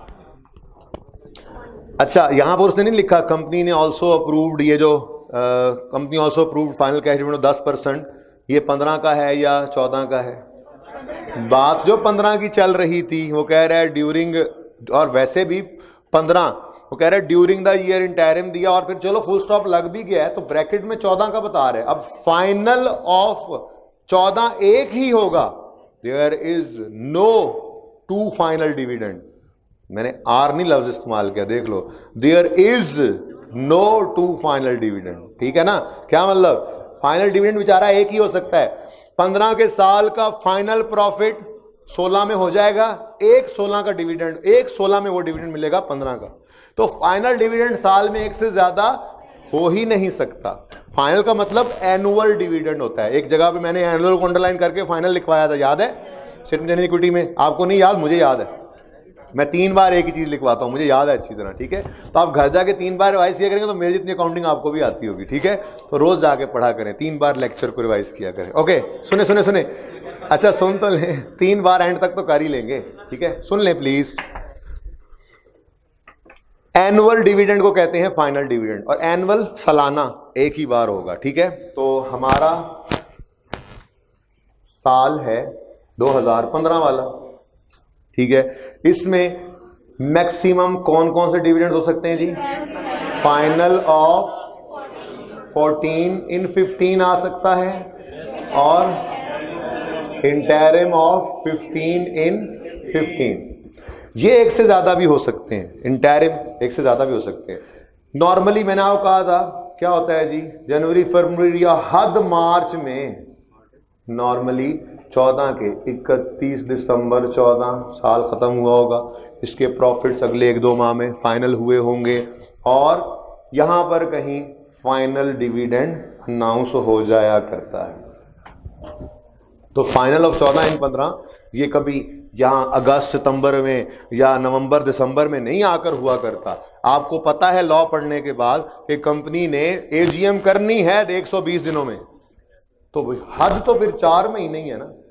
एजीएम 120 दिन से ऊपर तो जा नहीं सकती एजीएम। ठीक है, तो नॉर्मल सर्कमस्टांसेस क्या है, ये फरवरी, चलो जनवरी आप हटा दो जी, नहीं जी हम कोई नहीं, इतने दिनों वाली कंपनी नहीं है हमारी, तो ये फरवरी में, मार्च में, या हद हो जाए तो अप्रैल में, इसके बाद तो फाइनल नहीं जा सकता। और फाइनल एक ही होता है, एक से ज्यादा हो ही नहीं सकता।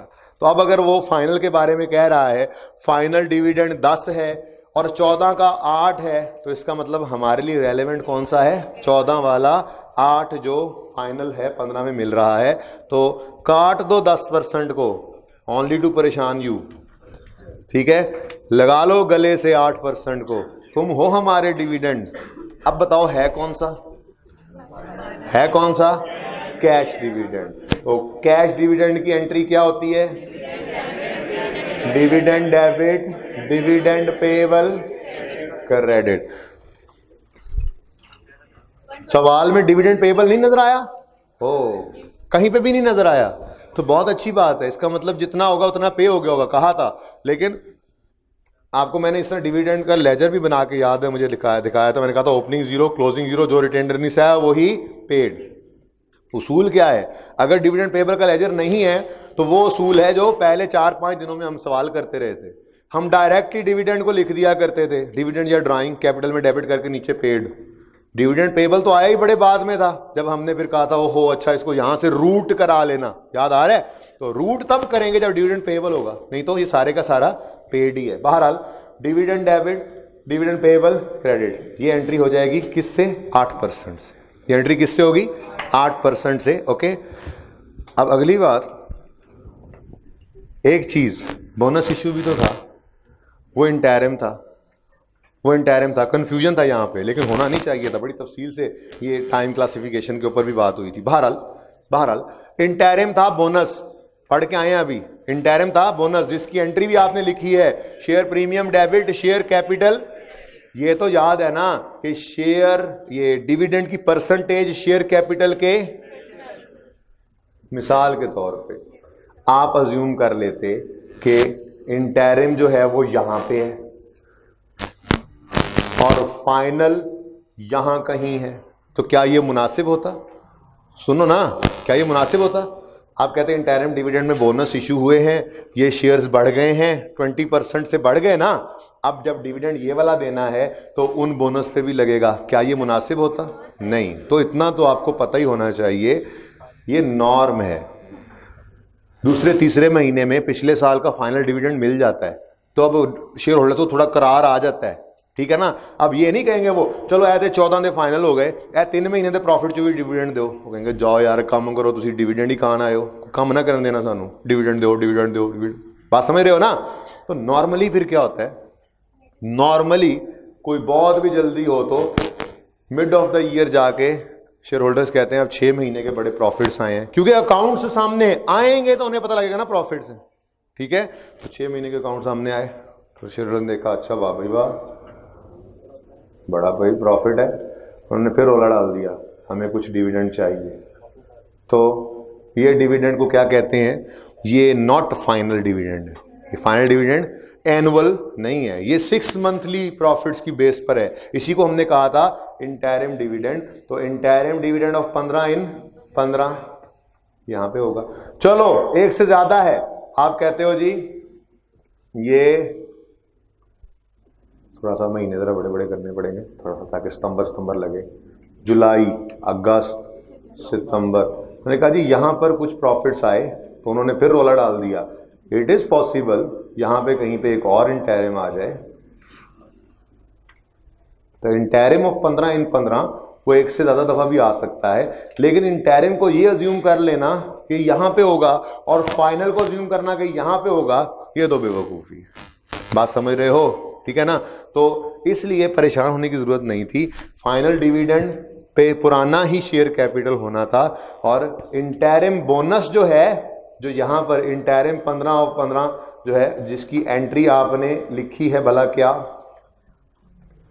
जी, ये जो रिटेन्ड अर्निंग्स वाला था ना, आपने अभी जो डिविडेंड डेबिट किया है वो डिविडेंड कहां डेबिट किया है, शेयर प्रीमियम वाली एंट्री की है, share premium debit dividend payable.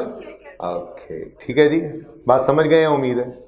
चलो ये कंफ्यूजन हो सकती थी आपको, जो कि नहीं होनी चाहिए थी। कॉन्सेप्चुअली बातों को हमने पढ़ा है, कोई रट्टा तो आज तक लगाया नहीं है, तो ये थोड़ी सी बात सोच भी लेनी चाहिए कभी कभी इंसान को।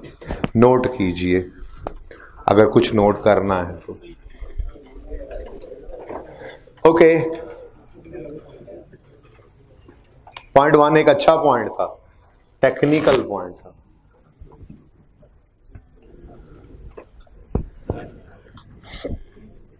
यार इतने वेले ही बैठो यार, तुम्हें इतनी अगली सीट दी है भाई साहब, वेले बैठो, पानी पिला दो उस्ताद को, भूल गया उठा के लाना, उम्मीद तो है। बोतल ना हो वैसे, वरना मैं नहीं पीऊंगा। बड़ा गिलास है, यस ओके। अब अपना काम करें। ये तुम तस्वीर बना रहे हो कि उस्ताद जालिम है, बच्चों से पानी कहता है उठ के पिला दो, हैं? एडजस्टमेंट 2 पढ़े। ये नोट तो नहीं करना कुछ, ये छोटी सी अगर वर्किंग है नोट करनी है तो मेरे पानी पीने तक नोट कर लें, इतना ही टाइम है बस, सफ़े के ऊपर ही कर लें चाहे।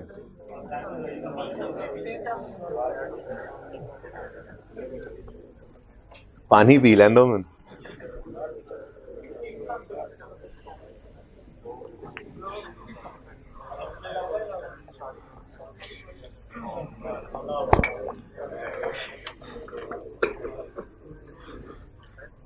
मैं जाऊंगा ना जब उधर खुद ही ले जाऊंगा। Okay, adjustment 2, during the year company provided 17 million, bracket को छोड़ के फिलहाल पढ़ो, company provided 17 million on account of depreciation. जी इसकी entry depreciation expense debit asset PPE credit करेंगे ना, नहीं चलें, हाँ डेप्रीसिएशन एक्सपेंस एंट्री जो यही हुई होगी ना। अब एक मसला हो गया, ये नहीं पता कि डेप्रीसिएशन कॉस्ट ऑफ सेल में कितनी पड़ी है, सेलिंग में कितनी पड़ी है, एडमिन में कितनी पड़ी है। ये मेथड ही नहीं है जिसमें हमें ये अलग अलग देखना पड़े, ये तो स्टार्टिंग पॉइंट है प्रॉफिट। इसीलिए मैंने दोनों को इकट्ठा कर दिया, पहली दफा समझाने के लिए अलग अलग लेकर आया आपको। इनडायरेक्ट मेथड वो था, फिर डायरेक्ट मेथड मियां साहब वाला था। अब इतनी प्रैक्टिस कर लिया आपको कि कोई सा मेथड हो आप बड़े सुकून से कह सकते हैं हाँ जी इसका ये काम करना है, हमें कोई कंफ्यूजन ना रहे। ये 8वां 9वां और कल 10वां दिन इसीलिए लग रहा है, ठीक है। वरना तो डायरेक्ट मेथड करवा दिया था मैंने पहले ही दिन आपको, जब मैंने आपको जुनेद जंजुआ वाला क्वेश्चन करवाया था, ठीक है। लेकिन अब आप गौर कर रहे हैं, होमवर्क के अंदर आपको दोनों सवाल जो दिए थे मैंने इनडायरेक्ट मेथड के दिए थे। अब आज होमवर्क में एक सवाल इनडायरेक्ट का, एक डायरेक्ट का है, क्योंकि अब आप इस कैद से निकल आए, अब आपको पता है कहां पे क्या होना है, ठीक है। तो इसमें हमें नहीं, हम कौन सा कोई एक्सपेंसेस में लिख रहे थे कि हमें पता होना चाहिए कि इसमें डेप्रिसिएशन कितनी पड़ी है, तो सारी डेप्रिसिएशन यहां पे क्या करते थे हम, ऐड डेप्रिसिएशन 17 और पीपीई के अंदर क्रेडिट साइड पे लिख दिए। ठीक है जी, ओके। लेकिन इस मुसीबत का क्या करें ब्रैकेट का?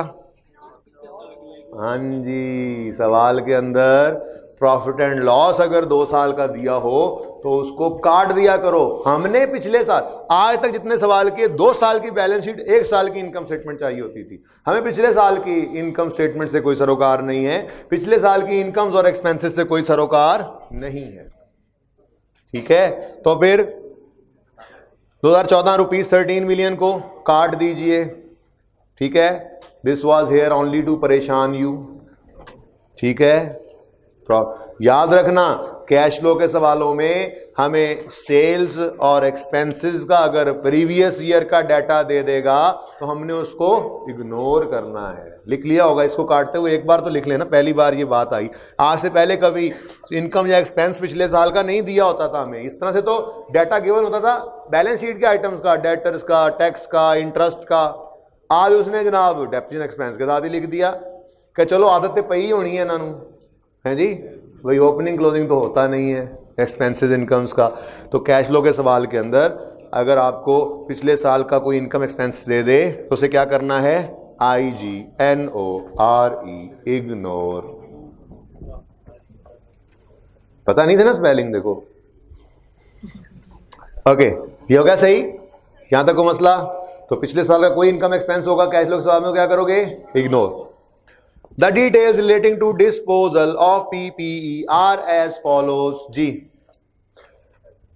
प्लांट मशीनरी व्हीकल अलग तो करना ही नहीं है, एक ही अकाउंट है, 2 डिस्पोजल आ जाएंगे। लो, book value sale proceed, book value sale proceed नहीं करना। ठीक है, नजर आ रहा है 20 वाले पे 2 का गेन, 3 वाले पे 1 का गेन, गेन यहां पे रिवर्स और सेल प्रोसीड्स यहां, और एसेट अकाउंट में से क्रेडिट कर देंगे आप दोनों को, बुक वैल्यूज को। Done. Number 3, advances, deposits, prepayments and other receivable include. ओए होए होए, ये तो सवाल पढ़ते ही आपको आपने लिखा होगा घर पे ना, बैलेंस शीट के साथ। जैसे ही आपने जिसमें पढ़ी होगी अपने को, ओ हो वापस गए होगे फॉरन बैलेंस शीट पे और जाकर advance, deposit and other receivables के आगे ब्रैकेट में लिखा होगा एडजस्टमेंट 3 लिख लिया होगा ब्रैकेट में। ठीक है, ताकि वो पोस्ट करते हुए आप गलती ना करें। अब वो क्या कह रहा है? वो कह रहा है एडवांसेस के अंदर टैक्स भी पड़ा है। अब इधर देखो, एक तो हमने एक काम सीखा था जी, टैक्स का लेजर बनाते हैं ना, तो हमने काम क्या सीखा था? हम करते थे पहले हम ये करते थे जी कि बैलेंस शीट के अंदर एडवांसेस, डिपॉजिट्स वगैरह गिवन है। ठीक है, क्लोजिंग और ओपनिंग ये नहीं करना। मैं कह रहा हूं अब शॉर्टकट भी सीख लेना, जरा तेजी से काम करेंगे। तो उसमें से हम यहां पर लेस कर देते थे, एडवांस टैक्स है जैसे कल वाली एडजस्टमेंट ही है ये, तो एडवांस टैक्स लेस कर देते थे और नेट फिगर को फिर आज ले जाएंगे एडजस्टमेंट में, कल ले गए थे एक्सपेंसेस में, कल तो लेजर बन रहे थे ना। अब मैं ये कह रहा हूं कि आपने ये वाली वर्किंग नहीं किया करनी। अगर ना समझ आए तो कर लिया करो, गलती के चांस हो तो बेशक करो, लेकिन मैं ये कह रहा हूं कि आप क्या किया करोगे, आप इसका ना शॉर्टकट ही कर लेना। ठीक है, आपको जैसे ही नजर आया एडवांस टैक्स इंक्लूडेड है, अब आपको ये पता लग गया है कि टैक्स का तो लेजर अलग बनता है, चाहे इनडायरेक्ट मेथड की एडजस्टमेंट में रखना है इसको वर्किंग कैपिटल वाली में, चाहे डायरेक्ट में कोई एक्सपेंस में लेके जाना है, टैक्स ने तो इसमें नहीं जाना। ये फिगर और है, टैक्स और है, टैक्स का लेजर पहले दिन से कहा था अलग बनता है। तो आप फटाफट यहां पे टैक्स एक्सपेंस का लेजर बनाओगे, वो भी इन्हीं जैसा ही होता है। चलो चौथा भी आ गया उसके जैसा ही, साथ ही मिला दिया। ठीक है, वो बस ये था कि पहले क्या होता था, कभी ओपनिंग लायबिलिटी, क्लोजिंग लायबिलिटी, कोई नहीं आजकल ओपनिंग एसेट और क्लोजिंग एसेट आ जाता है, तो भी खैर है। ठीक है, अब बल्कि ये तो फिगर लिख सकते हैं आप, एडजस्टमेंट आ गई है जी। एडवांस टैक्स क्लोजिंग कितना है? Closing 10, opening 7। मुझे नहीं नजर आ, अच्छा मैं पिछले सवाल के एडजस्टमेंट पढ़ रहा हूं जी। 10 है क्लोजिंग और 7 है ओपनिंग, ये यहां पे लिख लिया। अब बैलेंस शीट के फेस पे चले जाओ, ये हैसल से बचो, बैलेंस शीट के फेस पे जाओ, बैलेंस शीट के फेस पे जाओ। आपको वहां पे बैलेंस शीट में इस तरह से एडवांसेस, डिपॉजिट्स नजर आ रहे हैं। 2015, 2014, ठीक है। यहाँ पे 2014 के कितने नजर आ रहे हैं एडवांसेस? 40। और ये अब क्या करोगे, इस तरफ जगह है, लिखोगे ओपनिंग में से -7 इज इक्वल टू 33। इसके इस तरफ जगह है तो इधर लिख लो -10 इज इक्वल टू, अब इसको काट दो और इनको एनसर्कल कर लो। अब बताओ, अगर ये लेजर में ले जाने तो लेजर में लेके नहीं जाने थे, ये ओपनिंग क्लोजिंग था, ठीक है। तो क्या कर देंगे, इस तरफ माइनस लिख दिया ना बेटा, ठीक है। हाँ सॉरी, भूल गया, सॉरी, समझ तो गए हो आप। इसमें से माइनस क्या किया, -7 किया था हमने। अब ठीक है, ओके।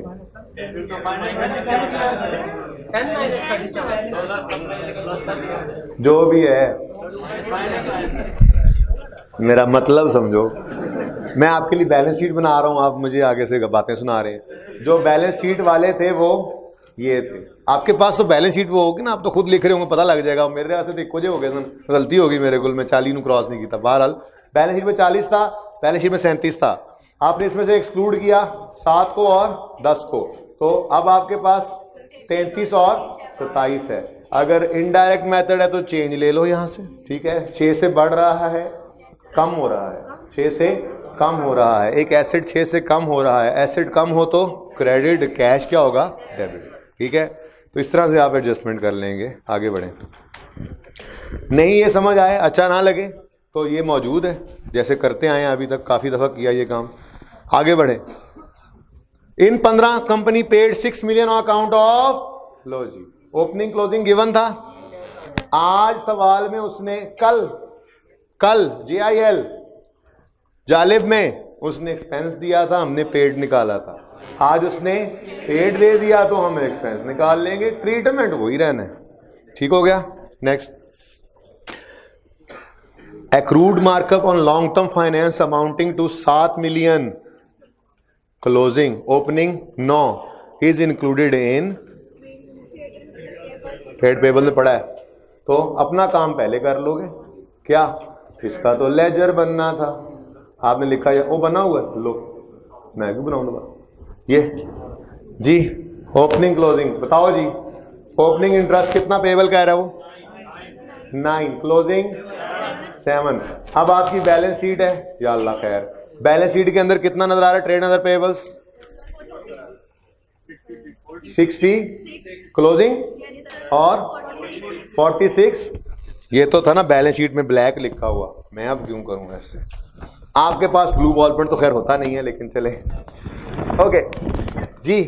ओपनिंग 9 है, -9 कर दो और क्लोजिंग 7, ठीक हो गया जी।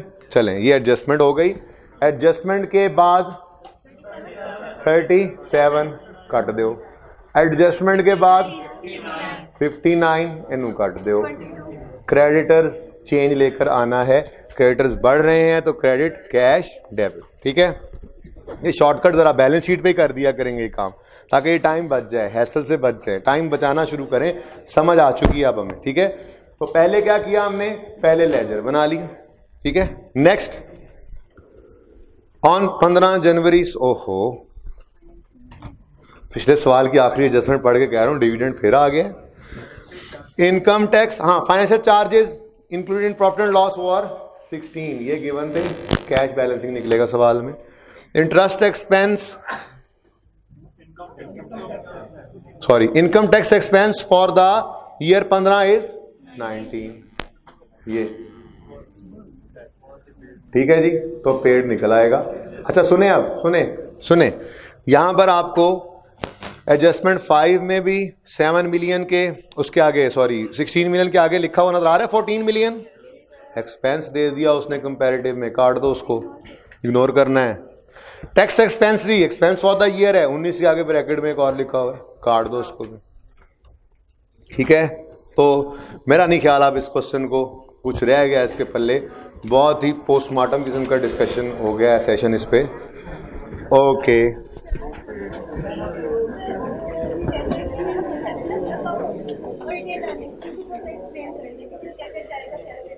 सॉरी,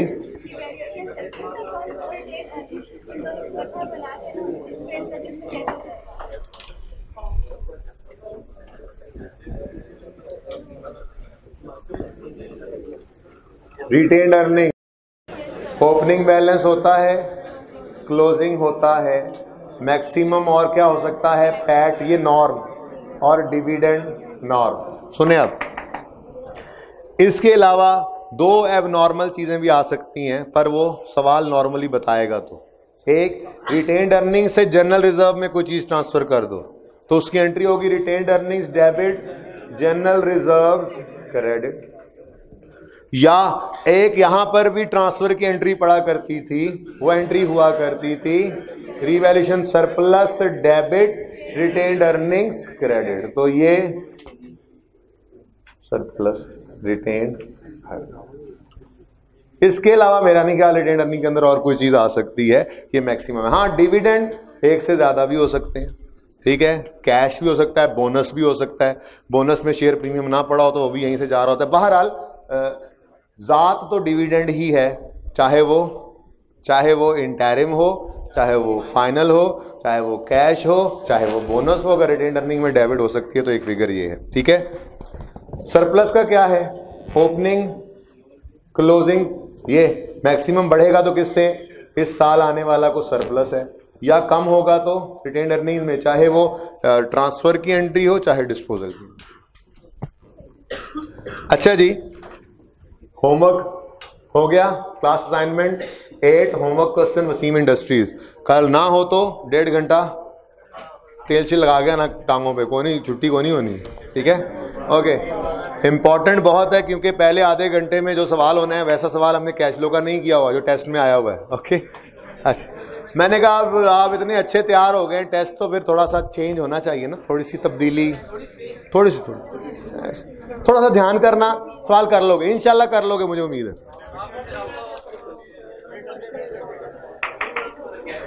रिसेंट टाइम का क्वेश्चन ओपन करें।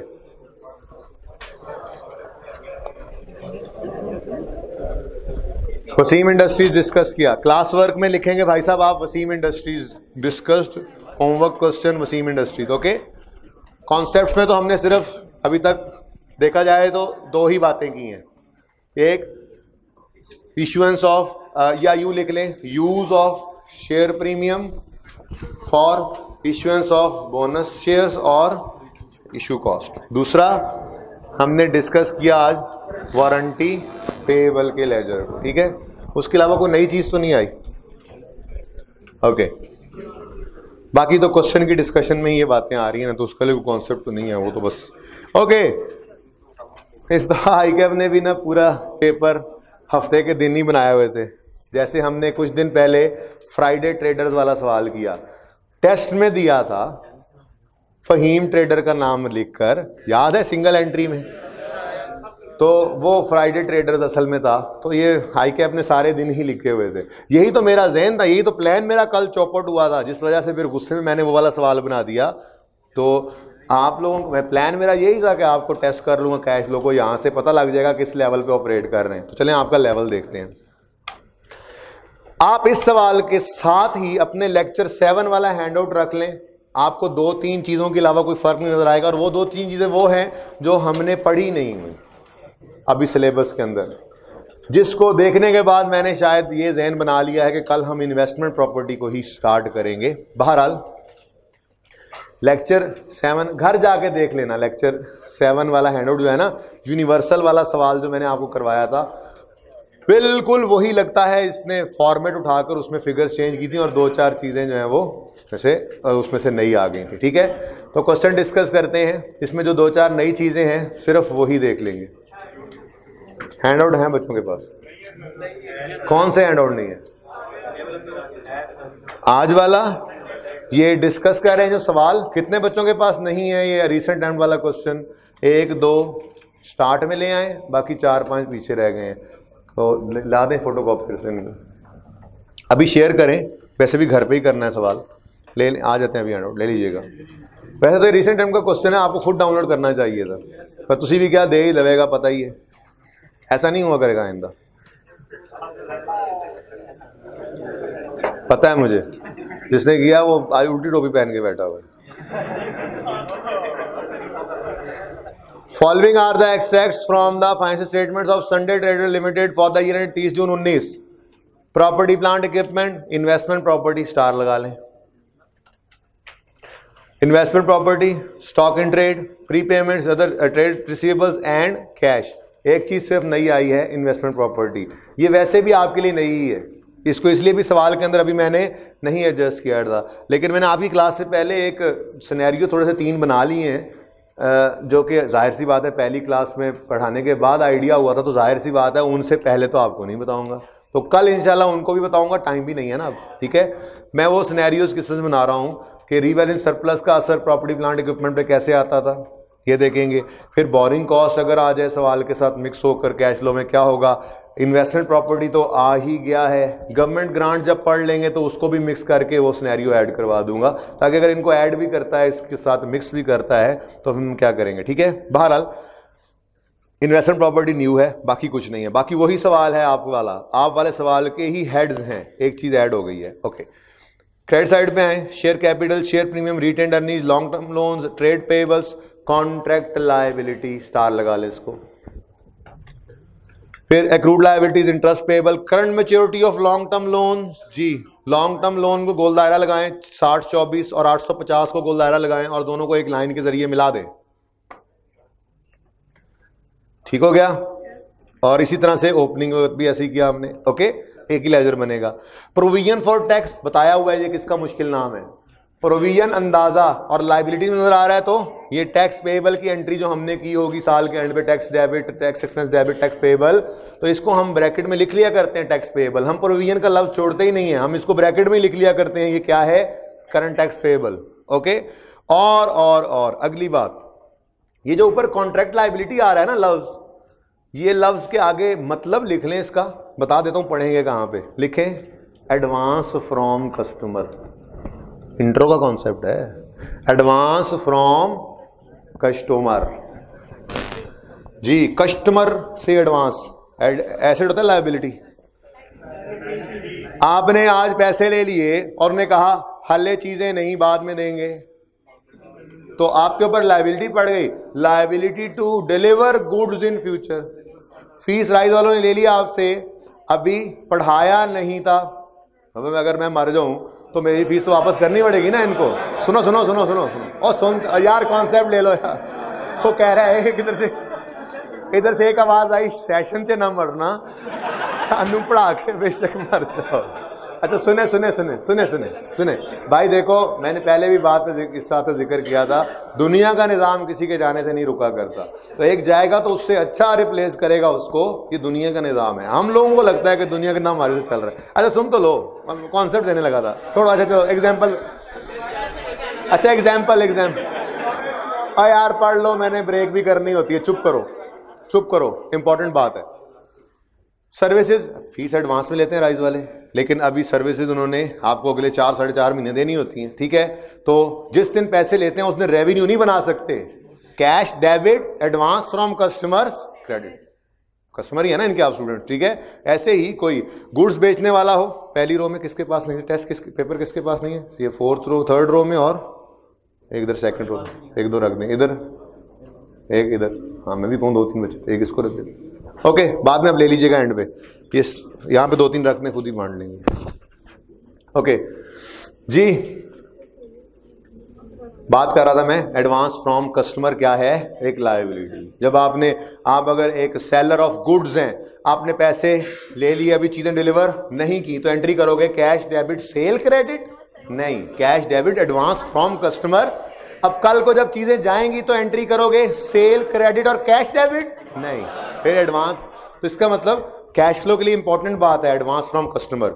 अब ये नाम क्यों ये लिख दिया भाई, IFRS 15 हमने पढ़ना है, रेवेन्यू का स्टैंडर्ड, उसके अंदर हम ये लफ्ज पढ़ेंगे, तकरीबन 1.5 दिन हमारा सिर्फ इस बात को समझने पे लगेगा। ये नहीं, इससे पहले वाली बात मुश्किल है, कॉन्ट्रैक्ट एसेट, और ये साथ वहां पे जाके आपको बताऊंगा कि कॉन्ट्रैक्ट लायबिलिटी क्या है, लिख लो ब्रैकेट में एडवांस फ्रॉम कस्टमर, तो वो आज भी लिखवाएगी वही बात, ठीक है। तो एडवांस फ्रॉम कस्टमर मेथड कौन सा है, डायरेक्ट मेथड है। तो डायरेक्ट मेथड के अंदर जैसे डेटर का लेजर बनता था, वैसे ही इस एडवांस फ्रॉम, यहां बना लेते हैं,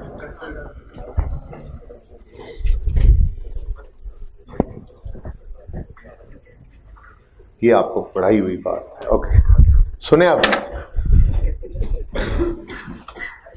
मुझे ये बताएं, डेटर का लेजर बनाना आता है आपको? नहीं आता, अल्लाह आपको हिदायत दे फिर। डेटर्स के लेजर का सवाल में से ओपनिंग उठाओ, 3600,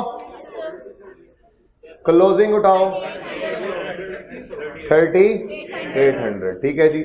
सेल्स उठाओ सवाल से 29, ओ 0.1 में लिखा हुआ है सेल्स क्रेडिट 72% है। हमें क्या, हमें क्या, हमें क्या। ओके, पूरे सवाल में आप घर पे पढ़ेंगे, कोई बैड डेट नहीं, मैं पिछली क्लास में पूरा सवाल पढ़ा था, अब इसलिए मुझे जरूरत नहीं पढ़ने की। पूरे सवाल में कहीं बैड डेट का जिक्र नहीं है। तो कैश बैलेंसिंग कितना आ रहा है, कैलकुलेट करो ना, 29500, ठीक है। ये कैश कहां जाएगा? कैश रिसीव्ड फ्रॉम डेटर, लेकिन कस्टमर का लफ्ज लिखते हैं हम।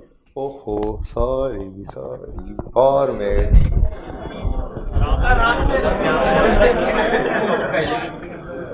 वो जो हम लिखा करते थे cash received from debtor, cash, तो कैश रिसीव्ड फ्रॉम कस्टमर्स लिखा करते हैं, ठीक है। तो यहां पर आएगा। Okay, next next next. अब एक और चीज भी आ गई, वो क्या है? मैं नहीं लिख रहा इसके ऊपर कॉन्ट्रैक्ट लायबिलिटी, ला माफ करे, मैं तो यहां पे लिख रहा हूं एडवांस फ्रॉम कस्टमर जी। ओपनिंग बता दें 40, क्लोजिंग, लो जी। और तो कोई बात पूरे सवाल में एडवांस के बारे में नहीं है। अब बैलेंसिंग फिगर किस तरफ आ रही है, कितनी एंट्री क्या बन रही है? Cash debit advance from customer credit, ठीक है। तो इसकी यही एंट्री बनती है ना। अब अगर कोई हुई होती इस डिलीवरी इन में से, वो बताना चाहता तो सवाल में बताता ना, तो हम कहते अच्छा जी उसके अगेंस्ट चीजें डिलीवर हो गई हैं, तो उसकी एंट्री करते हम एडवांस डेबिट सेल क्रेडिट। लेकिन ऐसी कोई बात नहीं कि उसने मतलब अभी एडवांस दिया होगा, सेल नहीं की होगी, ठीक है। तो अब आपके पास ये दो कैश आने थे, इधर देखें, कैश रिसीव फ्रॉम कस्टमर्स है, तो आपने कहना था जी 29,000, बताना जरा, 29,500, 2,210, टोटल 710, ठीक है। ये क्या है? ये इनफ्लो है, ठीक है। यही आंसर सोल्यूशन है आई गैप का भी, लेकिन वो पता नहीं किस तरीके से प्लस माइनस करता है, हमने अपने तरीके से सवाल करना है। एक ये बात हो गई। अगली बात इन्वेस्टमेंट प्रॉपर्टी पे आ जाओ। बाकी कुछ नहीं था सवाल के अंदर, sale, cost of sale, distribution, admin वगैरह सब कुछ गिवन है, ठीक है। और पॉइंट नंबर 2 देख लें, डेप्रिसिएशन एक्सपेंस जो है वो 750 है, जिसमें से डिस्ट्रीब्यूशन और एडमिन में 3 और 1 है। हमें आता है ये काम करना, ठीक है ना, सही है ना। थर्ड पॉइंट है डिस्ट्रीब्यूशन कॉस्ट में शामिल है 40 million loss on disposal. Expense के लेजरे में, एक्सपेंस के लेजरे में इन एक्सपेंसेस में जाना था ना, हम कहेंगे इसमें तो लॉस पड़ा है, कल ज़बानी बात की थी, निकाल लेंगे आगे। और WDV, अच्छा वो तो उसने डिटेल बता दी, डिस्पोजल का अकाउंट बना लेंगे आगे। इंपेयरमेंट लॉस ऑन व्हीकल, हाँ जी, इंपेयरमेंट लॉस की एंट्री क्या होती थी, याद करो, impairment loss expense debit, accumulated impairment या एसिड क्रेडिट, भूलना मत, ठीक है। जब सिखाया था ना इंपेयरमेंट को, तो कहा था like depreciation, this is also non cash. हमने एसिड की फ्यूचर की कुछ वैल्यूज को जो है वो अंदाजा लगा के कहा, और का तो बाहर हुए है, राइट डाउन कर लो। तो कैश डेबिट तो नहीं हुआ था, कैश क्रेडिट तो नहीं हुआ था, impairment loss debit cash credit हुआ था, एसिड क्रेडिट हुआ था। तो ये एंट्री एसिड के अकाउंट में भी शो करनी थी। I36 पढ़ा हुआ है आपने, ठीक है। ये सवाल इसलिए करना जरूरी है घर पे, ये चीजें वो हैं जो अभी तक हमने की थे सवाल उसके अंदर नहीं आई थी, पर होना चाहिए, पता तो होना चाहिए, ठीक है। लाइक डेप्रीसिएशन है, तो डेप्रीसिएशन की तरह से यहां पे माइनस करेंगे PPE के अंदर। अब अगर ये होता डायरेक्ट मैथड, इनडायरेक्ट मेथड, तो वहां एडबैक भी शायद करते लाइक डेप्रीसिएशन, लेकिन ये कौन सा मेथड है, डायरेक्ट। और डेप्रीसिएशन की तरह से किसी एक्सपेंस में छुपा पड़ा है तो निकाल लेंगे बाहर, कर लोगे ना। कोशिश करूंगा टाइम मिल जाए एक सफ़े के ऊपर इसका सोल्यूशन अपने हाथ से कर लूं, क्योंकि इसका सोल्यूशन मैंने अभी नहीं बनाया था, क्योंकि ये इतना मुझे वैल्यू एडिशन लगी नहीं थी इसके ऊपर मेहनत करना, लेकिन चलो देखूंगा अगर टाइम मिला तो आज या कल में किसी वक्त में एक सफ़े के ऊपर इसका मैं सोल्यूशन जैसे हैंड रिटन देता हूँ वो ज़रा कंफर्टेबली आपको समझ आ जाता है वो दे दूंगा, ठीक है। पर वादा नहीं कर रहा, हो सकता है ना भी दूँ, आप खुद ही कर लें। Okay, loan instalments including interest of इतने was including interest were paid. हाँ जी, ये भी थोड़ी सी टेक्निकल बात थी। इंटरेस्ट पेबल का लेजर था, लोन का भी लेजर था। पेमेंट में इंटरेस्ट की और लोन की रीपेमेंट इकट्ठी आ रही है, हम इकट्ठी नहीं रख सकते। लोन में तो सिर्फ लोन की रीपेमेंट आनी चाहिए लेजर में, और इंटरेस्ट वाले लेजर में इंटरेस्ट की। अब आपको सवाल के अंदर सारा डाटा इंटरेस्ट का गिवन था, वहां से इंटरेस्ट पेड की फिगर निकलनी थी, जो आपने लोन रीपेड में से टोटल रीपेमेंट माइनस करके लोन रीपेड निकालना था, ठीक है। आप कहोगे वैसे भी बैलेंस ही निकल आता, भाई नहीं, किसी वजह से दे रहा है, हो सकता है बैलेंस ही निकालो तो लोन रीपेड भी हो और लोन रेज भी हो रहा हो। कोई लोन लेकर लोन पे भी किया जाता है, कोई लोन ले लिया, कोई पुराना पे कर दिया, तो अच्छी एडजस्टमेंट थी ये भी। अदर इनकम के अंदर इंक्रीज इन फेयर वैल्यू और रेंट रिसीव्ड की बात कर रहा है। भाई इन्वेस्टमेंट प्रॉपर्टी क्या होती है? Investment property is not PPE, लेकिन दिस इज लाइक पीपीई। अभी ये क्या है? जाहिर सी बात है, मैंने यही कहा है कि कल हम शुरू ही यही कर लेंगे, इन्वेस्टमेंट प्रॉपर्टी वाला स्टैंडर्ड ही शुरू कर लेंगे ताकि बातें ज़्यादा क्लियर हो जाएं। बहरहाल मैं कल इससे मजीद बात भी करूंगा, फिलहाल सिर्फ इतना बताएं। ब्रॉड डाउन, मिसाल के तौर पे 100 रुपये, डेप्रीसिएशन 30, डिस्पोजल 10 और क्लोजिंग है हमारे पास 150, मिसाल के तौर पे 150। अब ये कितना बन रहा है? 190। ये कितना है? अब लग रहा है एडिशन कितना है, लेकिन अगर सरप्लस हो तो कहा था पहले सरप्लस की एंट्री करना, एसेट डेबिट सरप्लस क्रेडिट, मिसाल के तौर पे 20 रुपए। तो अब ये कितना हो गया? 70। बिल्कुल यही कॉन्सेप्ट है यहां पर। ब्रॉड डाउन इन्वेस्टमेंट प्रॉपर्टी होती है, हम रेंटल के लिए रख लें या कैपिटल एप्रिसिएशन के लिए, कल पढ़ाऊंगा, ठीक है। यहां पे मिसाल के तौर पे 50 है, क्लोजिंग 110 है, ऐसे ही डेप्रीसिएशन इस पे रहने दो और डिस्पोजल भी रहने दो। चलो, लग क्या रहा है कि हमने नई इन्वेस्टमेंट प्रॉपर्टी खरीदी है, कितनी? 60 की, लेकिन इसमें भी फेयर वैल्यू एडजस्टमेंट होती है। अब फेयर वैल्यू गेन होता है, ये प्रॉफिट एंड लॉस में क्यों पड़ा है, रियल एंड सरप्लस की तरह से अनरियलाइज क्यों नहीं है, ये बातें बाद में। फिलहाल सिर्फ सवाल करने के लिए इतना समझ लो ताकि घर पे सवाल कर सको। आप इसकी एंट्री करते थे ना, पीपीई डेबिट सरप्लस क्रेडिट, तो इस फेयर वैल्यू गेन की एंट्री हुई पड़ी है 220 से, ये ओपनिंग क्लोजिंग सवाल में गिवन है, ठीक है ना। 220 से ये एंट्री हुई पड़ी है इन्वेस्टमेंट प्रॉपर्टी डेबिट और फेयर वैल्यू गेन क्रेडिट, ठीक है, अदर इनकम में पड़ा है। ये एंट्री पहले करने के बाद कैश का बैलेंसिंग फिगर निकालना। क्लियर है ये बात? ठीक है, ये क्वेश्चन लाजमी करके आना, वरना 1.5 घंटा क्लास में खड़े रहेंगे। टेस्ट है आपके पास? इन्होंने बताया नहीं मुझे टेस्ट देने, मुझे याद नहीं करवाया था, उनको बताना चाहिए था। मैं तो पढ़ाता जा रहा हूं, मैं तो पहले वैसी फजूल बातें करता रहा, उसको वापस कर देते। टेस्ट कल, अब अभी तो क्लास का टाइम खत्म हो गया। अगर कोई क्लास है अगली आपकी, कितने बच्चों की क्लास है अगली? 5 मिनट, बात सुने 5 मिनट अगर हैं तो इनको आने दें। ये 2-3 बंदे मिलके आपको टेस्ट वापस करते हैं, ये उधार चुकता कर लें। मैं 5-7 मिनट अगली क्लास को भी लेट कर लेता हूँ, इंट्रो की क्लास को, और उसके बाद फिर आप लोग मेहरबानी करके टेस्ट लेके जल्दी से आ जाएं। ये लें।